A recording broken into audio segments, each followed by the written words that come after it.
Hey, what's up, guys? Hey, one of the things that I thought would be really cool is to be able to not only share how to tie the mini craw, which you can check out right here, but also to talk about how to fish it. Because let's face it, fishing a crayfish pattern in the winter is different than the spring, the summer, and it's also completely different than fishing a bait fish pattern.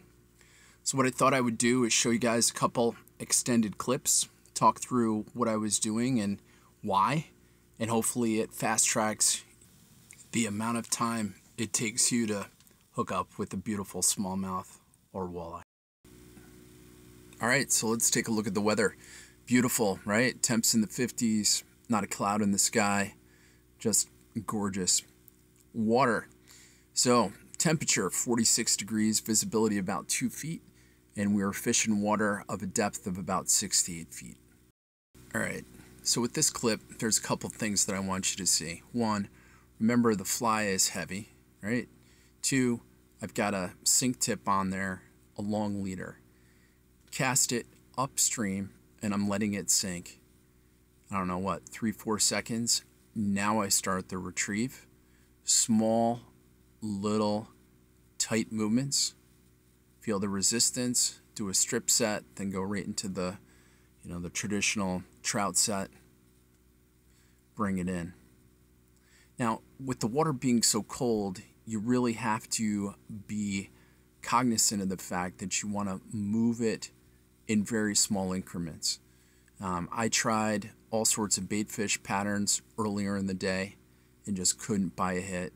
Put on the crayfish, it just changed everything. So, let's take a look. Decent walleye. I think this was like 21, 22 inches. And with that heavy fluoro, that 8 pound, able to keep that fish from shredding it. All right, let's take a look at the next clip.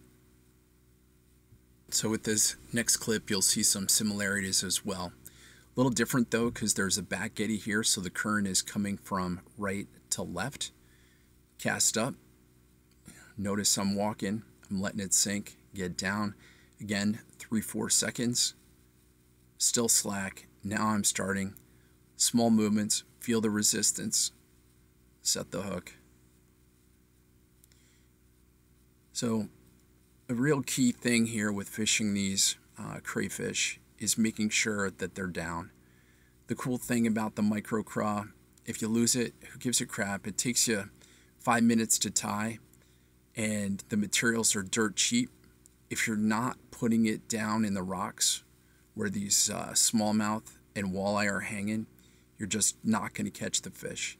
If you start stripping right when it hits the water, you're treating it more like a minnow than you are a crayfish. So you got to make sure that it gets down into those rocks. And you can see here, he just ate the crap out of that fly. Not a big smallmouth, but obviously hungry. All right, let's take a look at the next clip. There's a couple of cool things that I want to highlight here. One, when that water temperature is below 48 degrees, you have to find quiet water where the fish can rest and they can pick off meals when they want to. Also, in this case, I'd cast out, let it sit, dropped, bringing it back, and you'll notice I've had the same cadence. Here, though, I change it. I go to a triple beat versus a single. And what happens? Boom, fish on. It's important to think about your retrieve, not only imitate the food, in this case crayfish, but also to change that cadence to really trigger. And in this case, the smallmouth, it just sold it. And what you'll see is this is a big old smallmouth, 18 inches, healthy, and just couldn't get enough of that crayfish.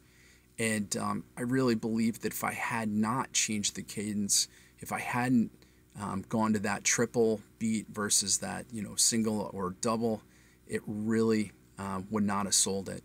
And as you can see, that fly is deep, right? Where the heck is it? Way down in there, and just absolutely crushed it. All right, guys, that's it for this video. Please like, subscribe, and check me out on Instagram. See you on the water. Later.